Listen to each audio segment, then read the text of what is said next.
वज़ीर-ए-आज़म नरेंद्र मोदी ने मगरबी बंगाल की विश्व भारती यूनिवर्सिटी की 7 साला तक़रीब को किया खिताब। कहा, भारत की इज़्ज़त-ए-नफ्स के तहफ़्फ़ुज़ के लिए बंगाल की नस्लों ने खुद को किया वक़्फ़।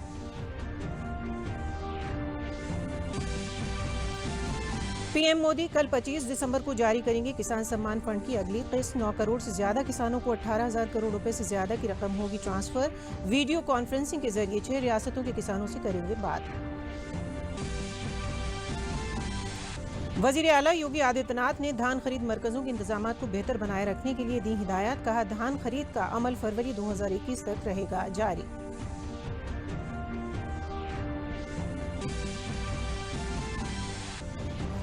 और वजीर आला योगी आदित्यनाथ ने कहा, मिशन रोजगार मुहिम के तहत मुनज़्ज़म शोबे के साथ साथ गैर मुनज़्ज़म शोबे के मजदूरों को समाजी और इक़्तिसादी तहफ़्फ़ुज़ फराहम कराना उनकी सरकार की तरजीहात में।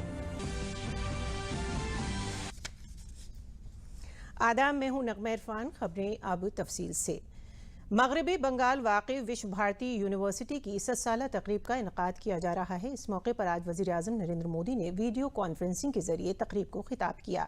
इस मौके पर मगरबी बंगाल के गवर्नर जगदीप धनखड़ और मरकजी वजीर तालीम रमेश पोखरियाल निशंक भी मौजूद थे। विश्व भारती मुल्क की सबसे कदीम मरकजी यूनिवर्सिटी है। वज़ीर-ए-आज़म नरेंद्र मोदी ने कहा कि हिंदुस्तान की रूह, खुद इन्हिसारी हिंदुस्तान का इज़्ज़त-ए-नफ्स एक दूसरे से जुड़े हुए हैं। वज़ीर-ए-आज़म का कहना है कि इज़्ज़त-ए-नफ्स की हिफाजत के लिए बंगाल की पीढ़ियों ने खुद को वक्फ कर दिया था। विश्व भारती की 100 वर्ष की यात्रा बहुत विशेष है।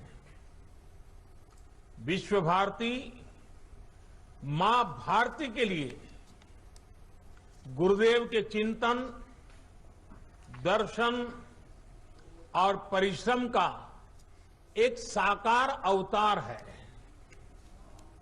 भारत के लिए गुरुदेव ने जो स्वप्न देखा था, उस स्वप्न को मूर्त रूप देने के लिए देश को निरंतर ऊर्जा देने वाला ये एक तरह से आराध्य स्थल है। वज़ीर-ए-आज़म ने इस मौके पर कहा कि कौमी तालीमी पॉलिसी को नाफिज करने में विश्व भारती यूनिवर्सिटी का अहम रोल होगा। चित्तो जेथा भय शून्नो, उच्चो जेथा शीर, ज्ञान जेथा मुक्तो, यानी हम एक ऐसी व्यवस्था खड़ी करें जहां हमारे मन में कोई डर ना हो, हमारा सर ऊंचा हो और ज्ञान बंधनों से मुक्त हो। आज देश राष्ट्रीय शिक्षा नीति के माध्यम से इस उद्देश्य को पूरा करने का भी प्रयास कर रहा है। इस शिक्षा नीति को लागू करने में विश्व भारती की बड़ी भूमिका है। वज़ीर-ए-आज़म नरेंद्र मोदी कल 25 दिसंबर को सुशासन दिवस पर पीएम किसान फंड के तहत अगली किस्त जारी करेंगे। वीडियो कॉन्फ्रेंसिंग के तवज्जो से वज़ीर-ए-आज़म ये किस्त जारी करेंगे। एक बटन दबाकर वज़ीर-ए-आज़म 9 करोड़ से ज्यादा मुस्तफीद होने वाले किसान कुनबों को 18,000 करोड़ रुपए से ज्यादा की रकम मुंतकिल करेंगे।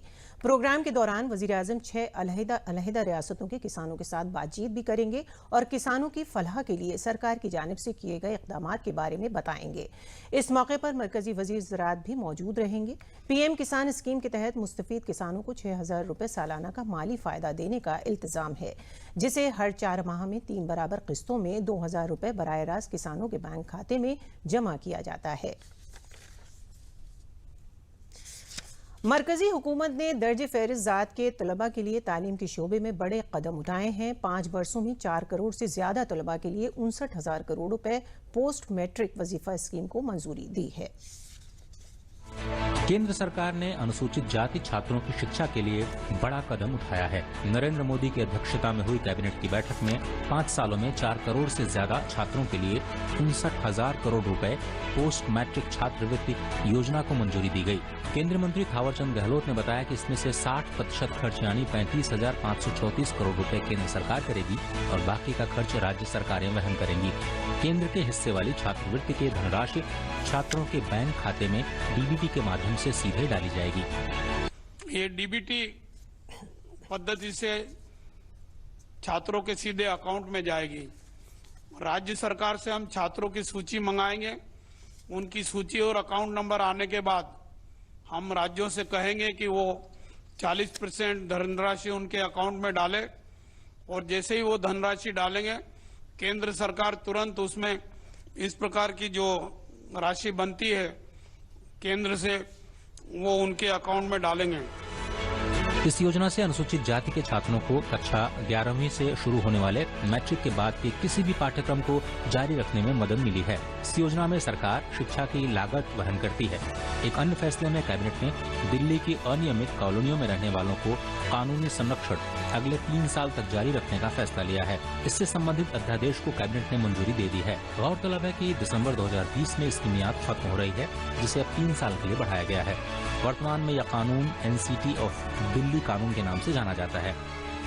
National capital territory of Delhi law ये 2014 में समाप्त हुआ। हमने 2014 में उसको 3 साल के लिए आगे बढ़ाया, यानी ज्यादा मुदत दी 3 साल, फिर उसके बाद फिर से एक बार 2020 तक दी।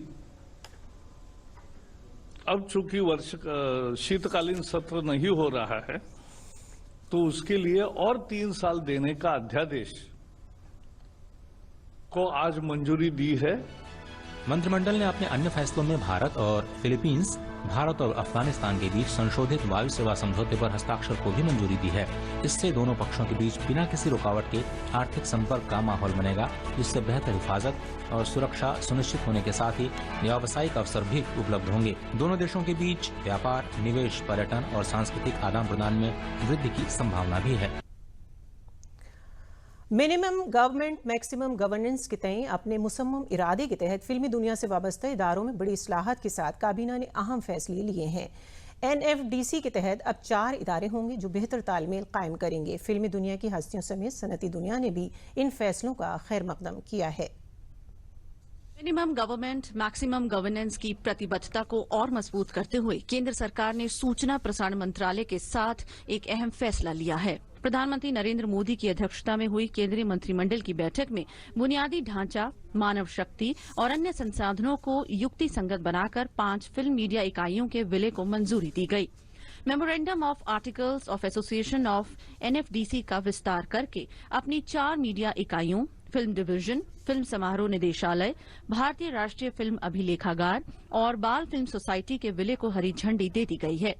इनके द्वारा अब तक किए जा रहे सभी कार्यों को NFDC द्वारा एक निगम के अंतर्गत आगे बढ़ाया जाएगा। सभी जो काम चल रहे हैं, यानी जो फिल्म डिवीजन काम कर रही है, जो चिल्ड्रन फिल्म सोसाइटी काम कर रही है, जो डायरेक्टर फिल्म फेस्टिवल काम कर रहा है, जो NFI काम कर रहा है, वो सारे काम चलते रहेंगे, वो नहीं बंद होंगे। संस्था जो अलग अलग थी उसके जगह एक संस्था होगी। फिल्म मीडिया इकाइयों के एक नियम के अंतर्गत विलय से कार्यों और साधनों में एक रूपता आएगी और बेहतर समन्वय स्थापित होगा। कारोबारी जगत ने फैसले का स्वागत किया है। CII ने कहा, फिल्म क्षेत्र की मीडिया यूनिट्स को एकल निकाय में एकीकृत करने का सरकार का फैसला सही दिशा में सुधार है।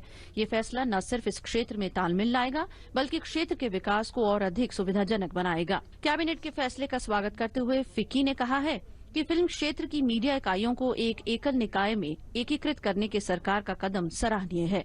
ये फैसला मीडिया क्षेत्र की कार्यक्षमता, तालमेल और विकास को बल देगा। ये सही दिशा में सुधार है। फिल्म जगत ने भी फैसले का स्वागत किया है। अभिनेता अनिल कपूर ने ट्वीट कर कहा, मैं फिल्म मीडिया इकाइयों के विलय के सरकार के फैसले का स्वागत करता हूं। ये इकाइयां भारतीय फिल्म उद्योग की चैंपियन रही हैं। इनके विलय से कार्यकुशलता आएगी और नई रचनात्मक ऊर्जा को बढ़ावा मिलेगा। फिल्म निर्माता मधुर भंडारकर ने सरकार के फैसले का स्वागत करते हुए कहा, फिल्म क्षेत्र में तालमेल लाने के लिए MIB द्वारा ये एक बड़ी पहल है। ये भारत को देश के अंदर और विश्व स्तर पर अपनी सॉफ्ट पावर क्षमता का उपयोग करने में सक्षम बनाता है। प्रधानमंत्री नरेंद्र मोदी और सूचना एवं प्रसारण मंत्री प्रकाश जावड़ेकर जी के नेतृत्व में ये एक बड़ी पहल है। फिल्म निर्देशक बॉनी कपूर ने फैसले का स्वागत करते हुए कहा है कि ये पूरे मनोरंजन जगत के लिए स्वागत योग्य कदम है। प्रोड्यूसर्स गिल्ड ऑफ इंडिया ने भी केंद्र के फैसले का स्वागत किया है। तमाम और संगठनों और कलाकारों ने फैसले का स्वागत किया। इसके साथ ही केंद्रीय मंत्रिमंडल ने भारत में डायरेक्ट टू होम यानी DTH सेवाएं प्रदान करने के लिए लाइसेंस प्राप्त करने हेतु दिशा निर्देश में संशोधन के प्रस्ताव को स्वीकृति दे दी है। आज के निर्णय से ये गाइडलाइन में बदलाव करके कॉमर्स मिनिस्ट्री जैसी ही गाइडलाइन अब यहां रहेगी, जो पहले बजट अनाउंसमेंट थे उसकी पूर्ति है, और इस क्षेत्र को भी 100% एफडीआई में के लाया है। डीटीएच क्षेत्र को 100% एफडीआई में लाया गया है। पहले कॉमर्स मिनिस्ट्री ने 100% विदेशी निवेश को मंजूरी दी थी, लेकिन सूचना प्रसारण मंत्रालय के नियमों के कारण ये पूरी तरह लागू नहीं हो पा रहा था। कैबिनेट के नए फैसले के बाद इसे पूरी तरह लागू करने का रास्ता साफ हो गया। इसके लिए अब 20 साल का लाइसेंस मिलेगा और रिन्यूअल 10 साल में होगा। ट्वीट में सीआईआई ने डीटीएच के क्षेत्र में लिए गए फैसले का भी स्वागत करते हुए कहा है कि भारत में डीटीएच सेवा उपलब्ध कराने के लिए दिशा निर्देश में संशोधन का कैबिनेट का फैसला स्वागत योग्य है। उत्तर प्रदेश के वजीर आला योगी आदित्यनाथ ने धान खरीद मरकजों के निजाम को बेहतर बनाने की हिदायत दी। उन्होंने कहा कि इस बात का भी तयन किया जाए कि किसानों को धान बेचने में कोई परेशानी न हो। उन्होंने किसानों से धान की खरीद तेजी से किए जाने की हिदायत दी। वजीर आला लोक भवन में एक आला सतही मीटिंग में मुख्तलिफ महकमों के कामों का जायजा ले रहे थे। उन्होंने हिदायत दी कि मंतकाई कमिश्नर, जिला मजिस्ट्रेट और चीफ तरक्यात अफसर एक टीम बनाकर बराबर धान खरीद मरकजों का मुआयना करें। उन्होंने कहा कि धान खरीद का अमल फरवरी 2021 तक चलेगा। इसके तहत सभी बंदोबस्त किए जाएं। उन्होंने धान खरीद मरकज में लापरवाही बरतने वालों के खिलाफ सख्त कार्रवाई किए जाने की हिदायत दी। नाबार्ड ने 2021 और 2022 में तरजीह शुदा शोबे के लिए 3 लाख करोड़ से ज्यादा का कर्ज स्कीम का तखमीना लगाया है। गोमती नगर में नाबार्ड के रीजनल दफ्तर में इसका इलाकाई तखमीना लगाया गया। गुज़िश्ता साल के मुकाबले ये 5% ज्यादा है। इस मौके पर वजीर मालिया सुरेश खन्ना ने अपने खिताब में रियासत के सभी 75 अजला में मुमकिना कर्ज स्कीमों के तखमीने के लिए नाबार्ड की सताइश की। केसीसी के जरिए किसानों को फायदा मिल रहा है। एफपीओ से किसानों को जोड़कर 2024 तक उनके फायदे को दुगना करने का हदफ रखा गया है। कोविड के दौरान नाबार्ड के जरिए किए गए कामों की सताइश की गई। 5 ट्रिलियन की मईशत का हदफ हासिल करने के लिए उत्तर प्रदेश के किसानों को मजबूत करना होगा। इसके लिए नाबार्ड मुसलसल काम कर रहा है।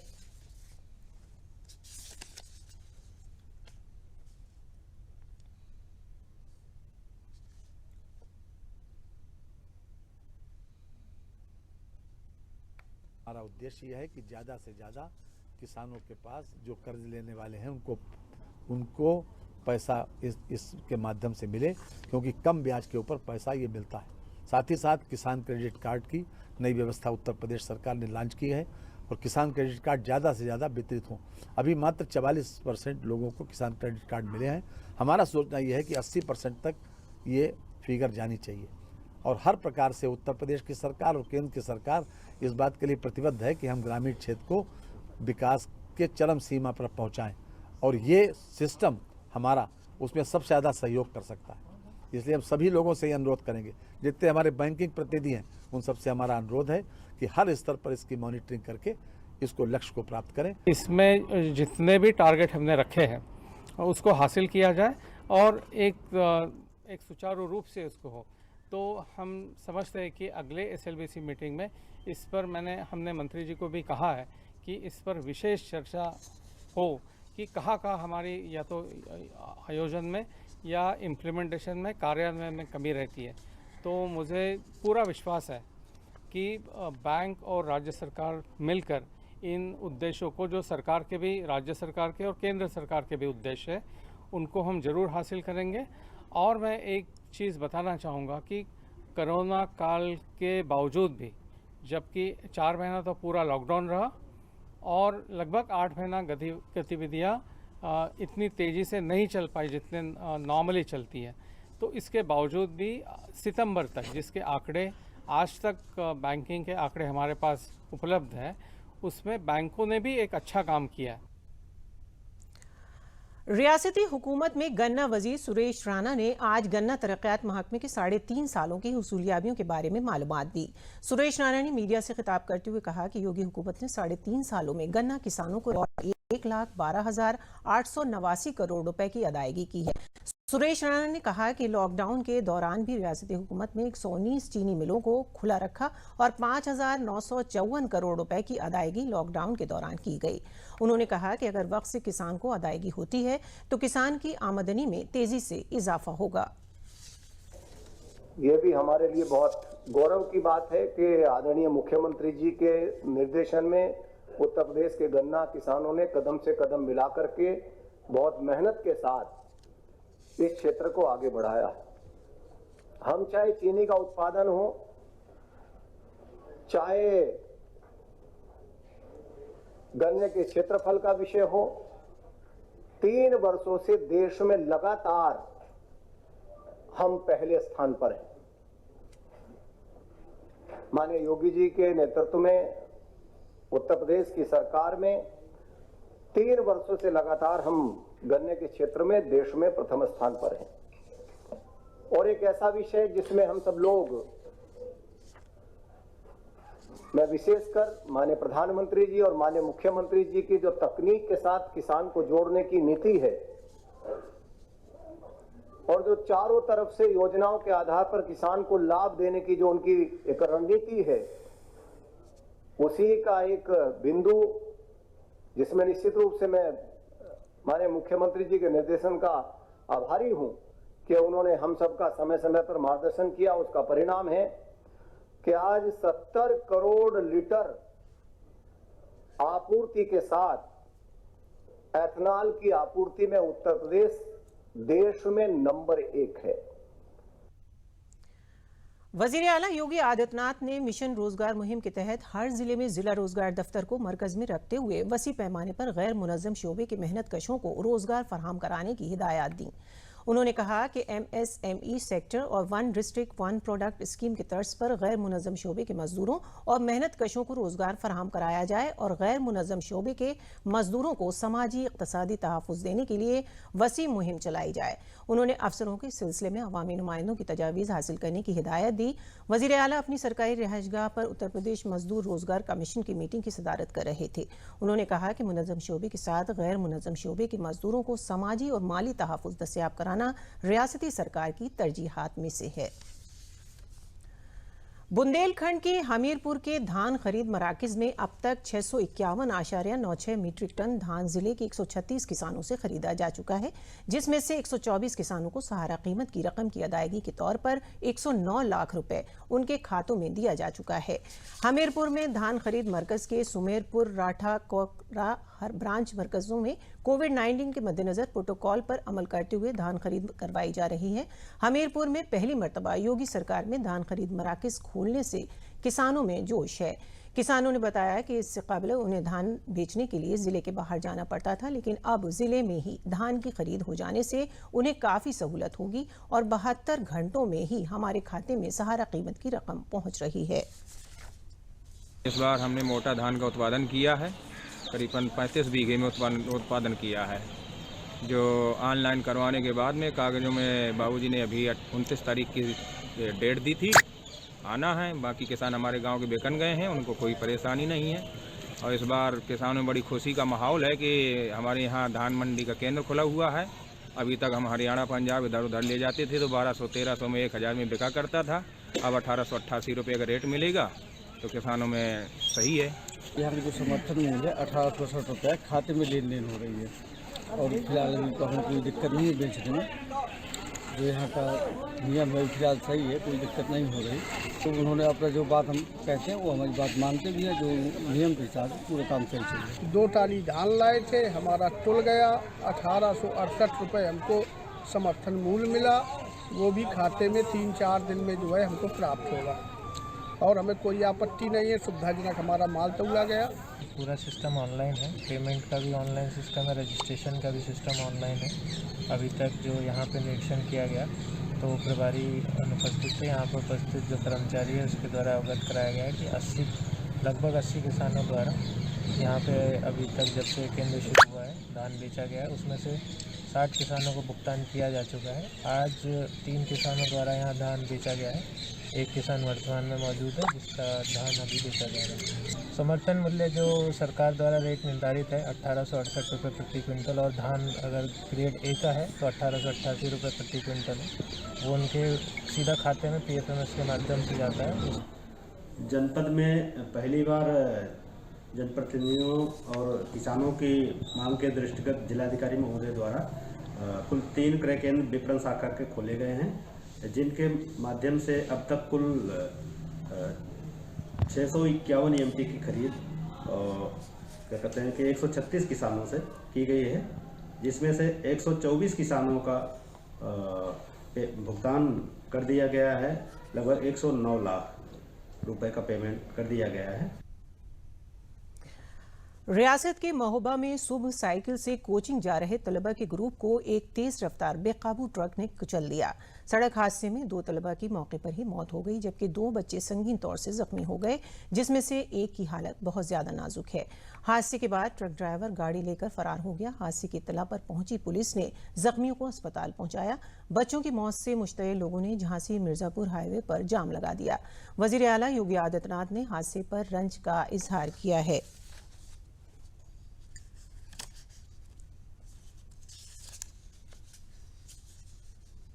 गांव सुगिरा पड़ता है, थाना कुलपहाड़ क्षेत्र में। 4-5 बच्चे अपनी कोचिंग में जा रहे थे कुलपहाड़ क्षेत्र में पढ़ने के लिए, इंटर में पढ़ते हैं। उसी में 2 बच्चे अज्ञात वाहन की चपेट में आ गए और 2 बच्चे घायल हो गए थे, जिनको प्राथमिक उपचार के लिए भेजा गया। दोनों की हालत ठीक है। मुल्क की कसरत में वहदत की पहचान को कायम रखते हुए स्कूली बच्चों ने मेरी क्रिसमस के त्यौहार पर मुल्क के मुख्तलिफ मज़ाहिब ज़ातों के लिबास में सजकर एक भारत अजीम भारत का पैगाम दिया। स्कूली बच्चों में मुख्तलिफ मज़ाहिब के तय एहतराम का जज्बा नजर आया। एक भारत श्रेष्ठ भारत की थीम के साथ बच्चों ने क्रिसमस मास्क बनाए और कोरोना से बचने के लिए मास्क पहने, सोशल डिस्टेंसिंग पर अमल करने और सफाई का पैगाम दिया।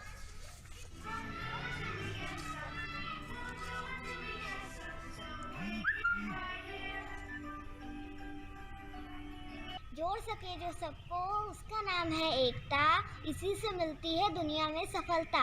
मैं अपने स्कूल में सारे त्योहार मनाती हूँ, होली, दिवाली, ईद, गुरु पर्व, और आज हम सब यहाँ मिलकर क्रिसमस मना रहे हैं। मेरा नाम अदीबा दानिश है, मैं आई श्रेणी क्लास LKG। अनेकता में एकता, ये भारत की विशेषता। धन्यवाद। हमारे देश में सभी धर्मों के सभी त्यौहार पूरे उत्साह से मनाए जाते हैं, चाहे वो होली, दिवाली, ईद, क्रिसमस। आज हमने क्रिसमस मनाया और प्रभु यीशु के प्रेम का संदेश बच्चों के बीच में बच्चों ने अपने वेशभूषा के माध्यम से फैलाया।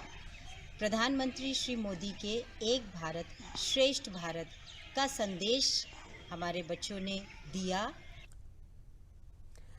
अंबेडकर नगर जिला सदर दफ्तर से तकरीबन 40 किलोमीटर की दूरी पर कायम एक माह तक चलने वाला बाबा गोविंद साहब मेले की शुरुआत हुई।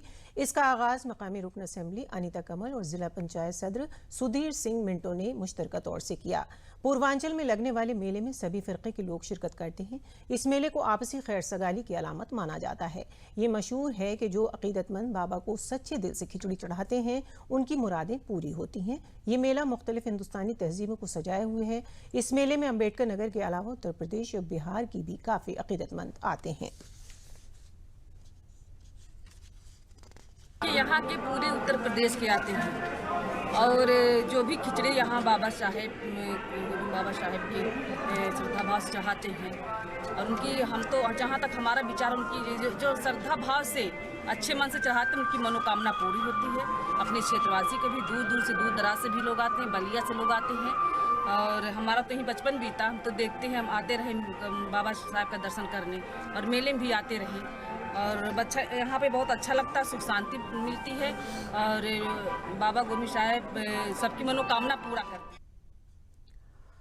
हिंदुस्तानी फौज की बहादुरी और काबिल फ़ख्र पलों को दिखाने के लिए बरेली में निजी यूनिवर्सिटी अहाते में एक आलीशान प्रोग्राम का इनेकाद किया गया। 1971 में भारत और पाकिस्तान के दरमियान हुई जंग में हिंदुस्तानी फौज के काबिल फ़ख्र फतेह के 50 साल मुकम्मल होने पर पूरा मुल्क जश्न मना रहा है। वज़ीर आज़म ने 16 दिसंबर को जंग की फतह की कहानी बताने के लिए अलग शहरों में 4 मशलें रवाना की। उन्हीं में से एक मशल बरेली पहुंची है। इस फतह मशल का बरेली पहुंचने पर इस्तकबाल किया गया। भारत पाकिस्तान की 1971 की जंग में शामिल रहे साबिक फ़ज़ाइया के अफसर NK कांडपाल को सरफराज किया गया। इस मौके पर जंग में शामिल फौज के हथियारों, इमरजेंसी खिदमात और जांबाज फौजियों की तस्वीर की नुमाइश लगाई गई। इस दौरान फौज के बैंड ने भी मुजाहरा किया। हिंदुस्तानी फौज को करीब से जानने के लिए प्रोग्राम में पहुंचे नौजवानों में जोश नजर आया और साथ ही फौज के बारे में मालूमात भी हासिल हुई।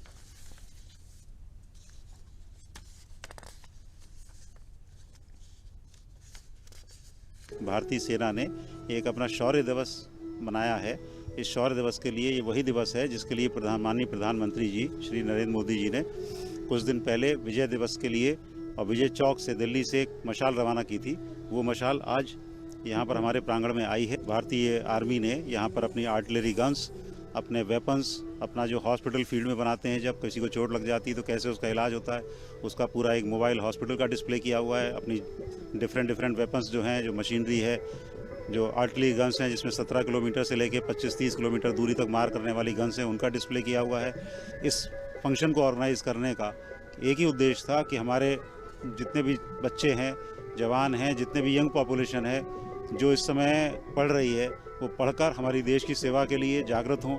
50 इयर्स ऑफ हमने जो वॉर जीता था अगेंस्ट पाकिस्तान, उसके लिए हमें यहाँ पे इकट्ठा किया गया और हम यहाँ पर आए हैं। बहुत सारे बैचेस के लोग हैं यहाँ पे जो आए हैं नर्सिंग फील्ड से, और हमें ये जानकर बहुत अच्छा लगा कि हम यहाँ पे देख सके बहुत सारी चीज़ें जो आर्मी फील्ड में यूज़ होती हैं, इक्विपमेंट्स यूज़ होते हैं, और हमें बहुत अच्छा लगा कि हम सेना के लोगों से मिल सके और उनको बहुत करीबी से जानने का मौका हम लोगों को यहाँ पर मिला है। उन्होंने हमें बहुत अच्छी चीज़ें बताई कि उन्होंने किस तरीके से वॉर को जीता और उन्होंने किन किन परिस्थितियों का सामना करते हुए उस वॉर को जीता है।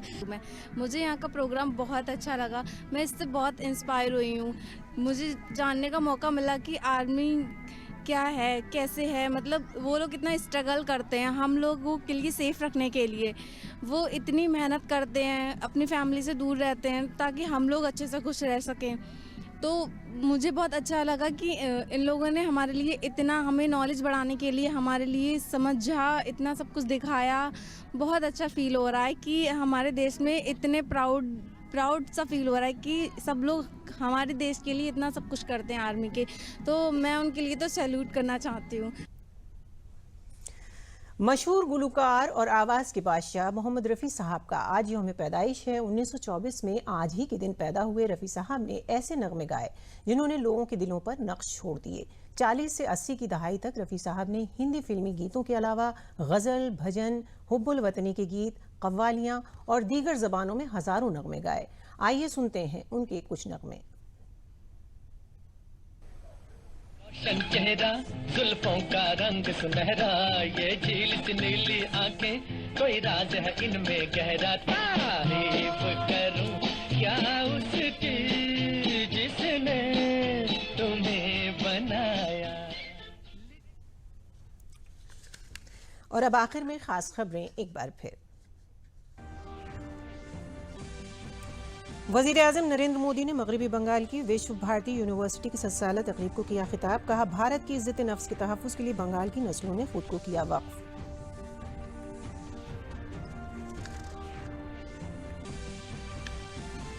पीएम मोदी कल 25 दिसंबर को जारी करेंगे किसान सम्मान फंड की अगली किस्त। 9 करोड़ से ज्यादा किसानों को 18,000 करोड़ रुपए से ज्यादा की रकम होगी ट्रांसफर। वीडियो कॉन्फ्रेंसिंग के जरिए 6 रियासतों के किसानों से करेंगे बातचीत।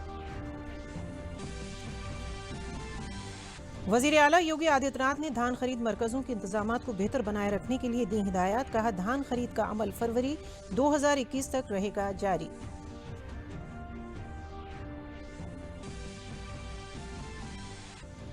और वजीर आला योगी आदित्यनाथ ने कहा कि मिशन रोजगार मुहिम के तहत मुनज़्ज़म शोबे के साथ साथ गैर मुनज़्ज़म शोबे के मजदूरों को समाजी और इक़्तिसादी तहफ़्फ़ुज़ फराहम कराना उनकी सरकार की तरजीहात में है शामिल। तो आज के लिए खबरों में इतना ही। इजाज़त दीजिए। आदाब।